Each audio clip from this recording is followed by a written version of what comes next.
There. Yeah. Um, right, let's go for our stat line of the week. Who have you got for that one? Tricky one, tricky one.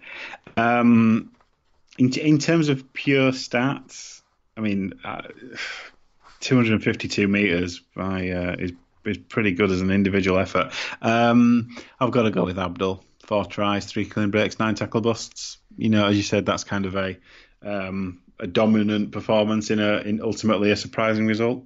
Yeah, I went for in terms of pure stats. I actually went for Lachlan Coote with his 3 tries, 2 try Fair assists, and shout. 188 meters. But definitely my player of the week has to be Paula Abdul, and that performance that really was well. 4 tries was more than the difference. So that was definitely what kept London in it, Yeah. and really in that just that excellent display of support running, which was really did and controlling him, and they will miss him next year.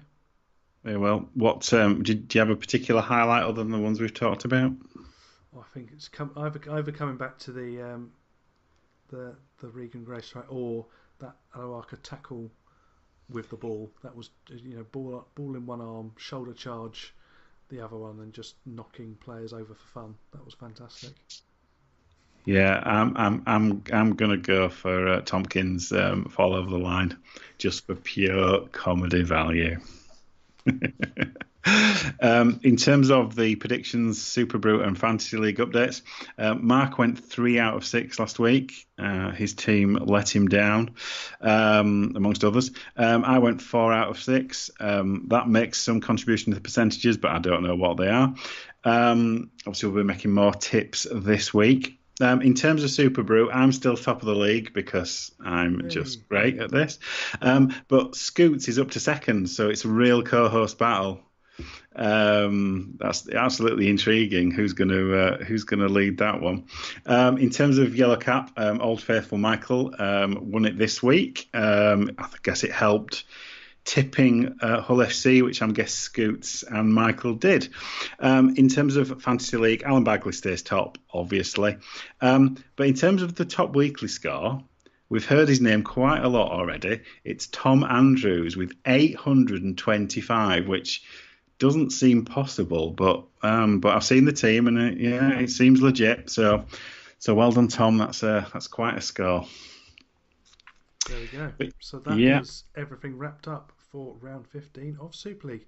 Time now to move on to other results.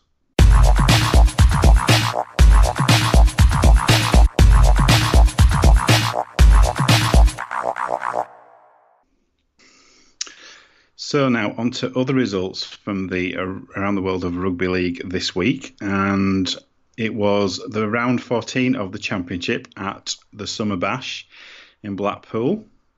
I was there enjoying this one. Just to mention briefly, the total attendance over the weekend was 15,070, which I think was pretty good. I think it was a It's kind slight of improvement. it's a notable improvement on last year. It's roughly comparable with the years before it, and there's somebody put on Twitter that the thing in common there is that Bradford are the ones that have Yeah. got the decent attendance as Bradford were there, and that is a big part of it because I have to say, not wanting to just big up my team or anything like that, but obviously we are probably the biggest number of people that go there, and unlike a lot of fans of a lot of teams, a notable number of people stay and watch all the games. So Yeah. on Saturday and Sunday, I was surrounded by lots of Bradford fans who were there watching, maybe not all of the games, but certainly watching most of the games, which unfortunately isn't the case for everybody. And this isn't a championship, dig particularly because it affects the Magic Weekend as well. And it affected the double Um, header that I was at on Saturday. That there was quite a few people that came for the first game and didn't stay for the second. And equally, there was a large number of Doncaster fans in particular who didn't come for the early game and only showed up for their team's game. So I it just don't happens, get but it. I mean, I just don't understand. I mean, the way if I you see see, it is it's go on. free. It's an extra free game, isn't it? It's a free game that you've paid Yeah, for, and you don't have to really do anything other than stay a bit later or show up a bit longer. yeah. That's all you've I got to mean, do, and it's right there in front of you. If you like the sport, which you clearly do, if you're willing to travel to go to a game, yeah, of then course. why would you not want to get every minute of it? I mean, remember when I went from Murrayfield for Magic Weekend. Ooh, what was that? 8-9 years ago, and it was Yep. absolutely freezing. I've never been so cold at any ground, except possibly White Bank. When we went, me and my friend Andy went up to Murrayfield, but we still made sure we saw every game of that entire weekend. Yeah.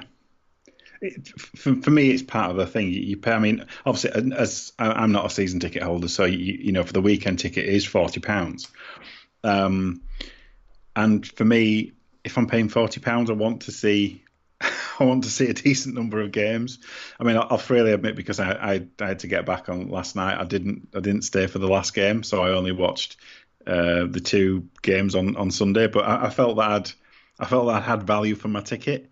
Yeah. Whereas to me, seeing one game, I don't know. It's just slightly against the spirit. But unfortunately, I think I'm in the minority, and I think a lot of SLP fans are slightly in the minority there, in that people will turn up for their own game and then not stay. But anyway, we'll move on to the actual games themselves.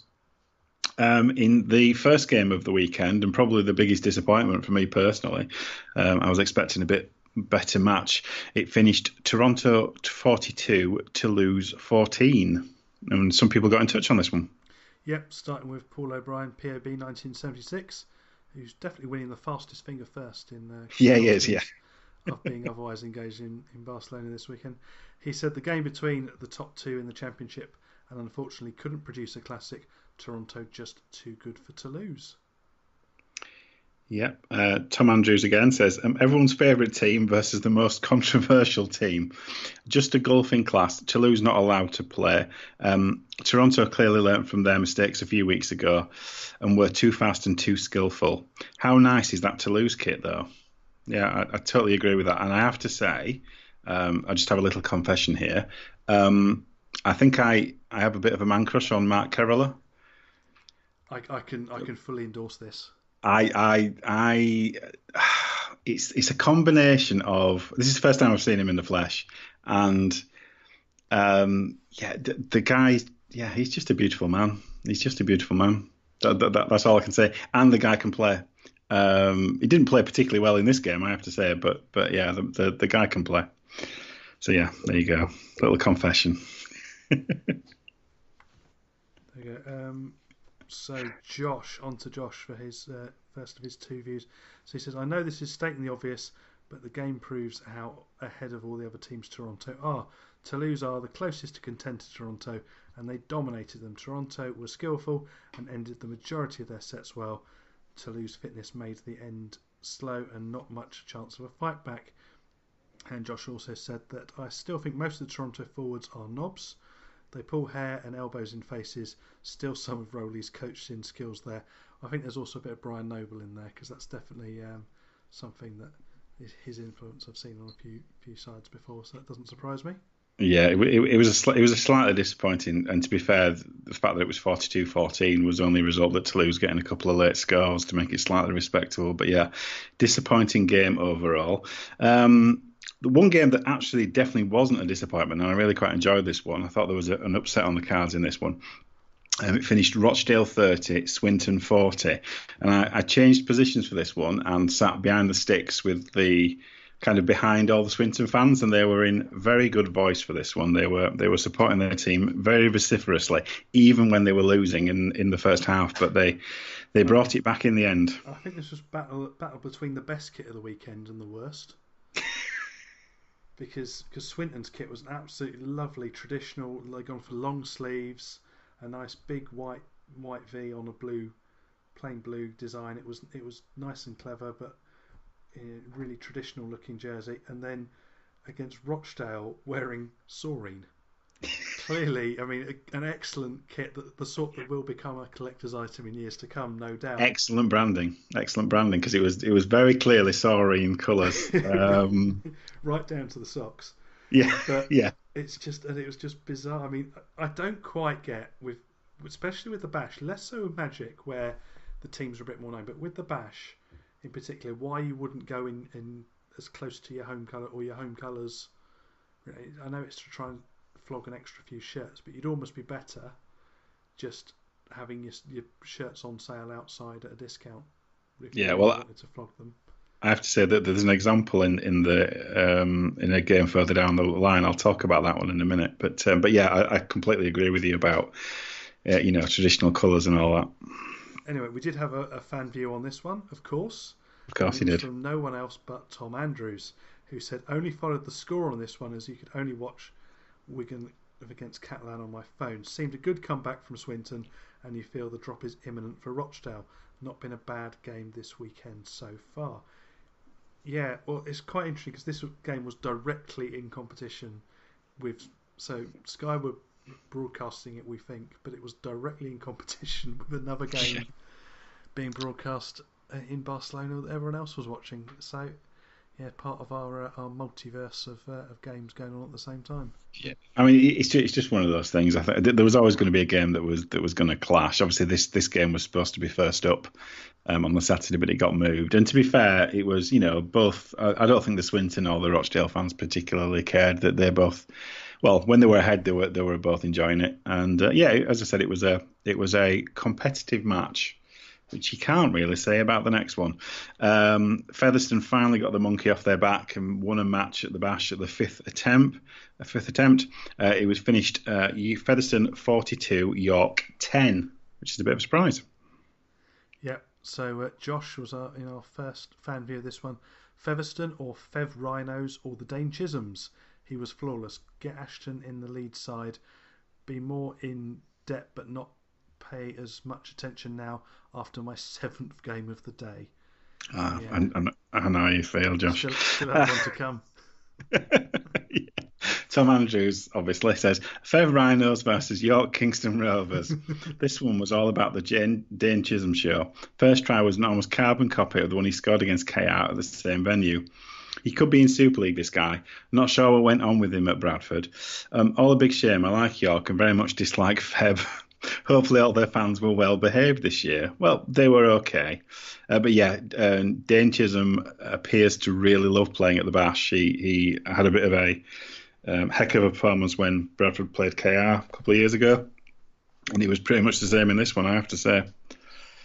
Yeah, and finally, rounding out the fan views on this one, Paul O'Brien says, POB 1976 says, Featherstone far too strong for York.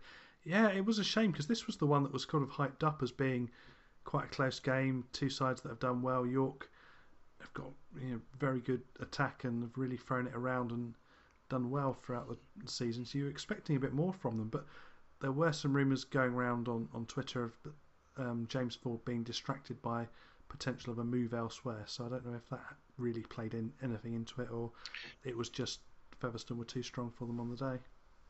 Maybe. I mean, before when the previous game was finishing up, the hipsters' favourite coach, Ford, was he was prowling around the in-goal areas and kind of he looked like he was looking at, he paced it out. He checked how big it was, all that kind of stuff. So he was certainly doing his due diligence on the pitch and that kind of stuff. But yeah, York were just completely outclassed in this one, and yeah, Featherstone surprisingly got the win.